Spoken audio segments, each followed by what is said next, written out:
रहमान रहीम। अस्सलाम वालेकुम। कैसे हैं व्यूअर्स? उम्मीद करता हूँ आप खैरियत से होंगे।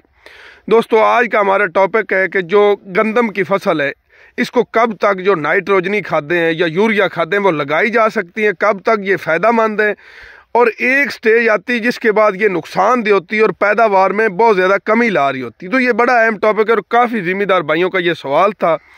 तो इसी सिलसिले में हम पहुँचे भाई अज़हर के पास कि जो ये मुकम्मल इन्फॉर्मेशन है, और दूसरा ये भी पूछते हैं कि उनकी फसल अब कितने दिन की है और नाइट्रोजनी खादें उन्होंने बंद कर दी या मज़ीद अभी लगानी है। ये जो भी इन्फॉर्मेशन है वो आज की वीडियो में डिस्कस करेंगे। बड़ी अहम वीडियो ज़िम्मेदार भाइयों के लिए। तो बगैर वक्त ज़ाये कि चलते हैं भाई अज़हर के पास, उन्हीं की ज़बानी सब कुछ जानते हैं। अस्सलाम वालेकुम अज़हर भाई। अज़हर भाई क्या हाल है? खैरियत है? अज़हर भाई, ये एक आज आपसे सवाल है कि जो नाइट्रोजनी खादें हैं वो किस स्टेज तक या कितने दिन तक गंदम की फसल के लिए फ़ायदेमंद है और उसके बाद नुकसान दें, ये ज़रा थोड़ा तफसील में बता दें। सबसे पहले तो मैं अपने तमाम किसान भाइयों को ये बताता जाऊँ कि जो नाइट्रोजनी खाद है उसकी कमी और बेशी का जो फसल की पैदावार है जी उसके साथ बहुत गहरा तल्लक होता है। अगर आप नाइट्रोजनी खाद, नाइट्रोजन मतलब यूरिया की खाद, उसकी डोज कम देंगे तो आपकी फसल की पैदावार कम हो जाएगी। जी सही बात। और अगर आप ज्यादती कर देंगे उसकी तो तब भी आपकी फसल का नुकसान हो जाएगा। एक मुनासिब खुराक जो है वो गंदम की फसल के लिए बार वक्त बहुत ज़रूरी है। जी जी। हमारे कुछ काश्तकार भाई हैं जो वो तकरीबन पानी ही लगाते हैं 50 दिन, 45 से 50 दिन के राउंड अबाउट पहला पानी लगा के एक बैग उसे यूरिया का दे देते हैं, और साथ दूसरा पानी उसका तकरीबन वो लेकर चले जाते हैं 60 से 70 दिन के राउंड अबाउट। जी जी।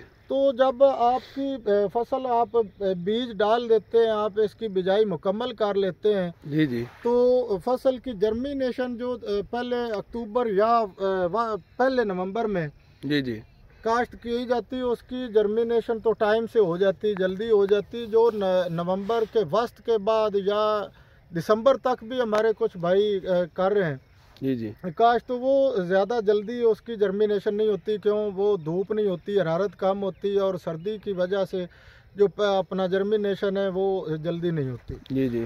तो जिनकी जर्मिनेशन ठीक हो जाती पूरे वक्त पे वस्त नवंबर में लगी है, नवंबर या अपना अक्टूबर में लगी जो अगेती गंदम है, तो उन भाइयों को चाहिए कि वो तकरीबन वो 30 दिन तक उन्होंने पानी लगा लिया होगा। वो स्टेज तो गुजर गई है। 30 दिन के बाद अगर आपकी जब फसल होनी है, आपकी जो आपने नाइट्रोजन डालनी, कोशिश करें कि पहले पानी पे आप ज़्यादा से ज़्यादा उसे नाइट्रोजन दे लें, ताकि आपके जो पौधे हैं वो ज़्यादा टिलर ज़्यादा, जितनी टिलरिंग होगी उतने ज़्यादा सिट्टे बनेंगे, बूटा ज़्यादा होगा तो आपकी पैदावार में इजाफा होगा।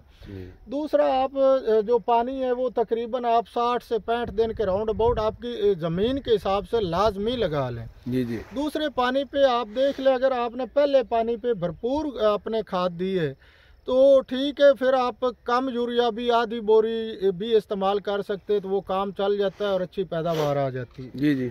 और अगर इसके बाद आप 70-80 दिन, या हमारे कुछ काश्तकार भाई जो पहले नाइट्रोजन देते नहीं, फसल कमज़ोर पड़ी रहती है, जब बाद में वो देखते हैं जो हमारी फसल है वो निसारे पे आने लगती, वो गोब पे आने लगती, लेकिन वो फसल दिखाई दे रही होती है कि फसल कमज़ोर है, तो वो उस वक्त तकरीबन 80 दिन के राउंड अबाउट उसे फिर नाइट्रोजन डालना शुरू कर देते हैं। अब आप 80 दिन पे नाइट्रोजन का इस्तेमाल करेंगे, यूरिया का इस्तेमाल करेंगे, तो आप अपनी फसल को ख़राब कर रहे होंगे, उसकी पैदावार में कमी आ जाए। क्यों? एक तो बीमारियों का अटैक ज़्यादा हो जाता है उस पर, वो बीमारियां ज़्यादा लग जाती, रस्ट की, कुंगी की, जो भी तेल वो ज़्यादा जितनी भी, मतलब अगर हम ज़्यादा नाइट्रोजन बाद में डालते हैं, और वो जो हमने बाद में लगानी है जब वक्त उसका निकल रहा होता, अब अगर आप 70 से 80 दिन के राउंड अबाउट को खाद लगाना चाहते हैं तो आपको चाहिए आप वो पोटाश वाली खादें इस्तेमाल करें जी जी, ताकि उनका फ़ायदा हो। मतलब अज़हर भाई, आपका जो वैलिड पॉइंट है वो आप ये कह रहे हैं कि 70 दिन से पहले जो है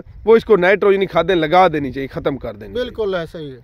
उसके बाद जो है मतलब वो बाकी जो गोब की हालत में खादें आ रही वो पोटाश या वो पोटाश वगैरह या आप स्प्रे कर लें अमीनो एसिड का, वो आप कर सकते हैं जी। ठीक है अज़हर भाई जी, मेहरबानी अज़हर भाई, आपने अपना कीमती वक्त दिया। दोस्तों, ये थी आज की इन्फॉर्मेशन। इसी के साथ ही हमें इजाज़त दे, हाज़िर होंगे अगली वीडियो में। तब तक के लिए अपना और अपने चैनल का ख्याल रखिएगा। अल्लाह।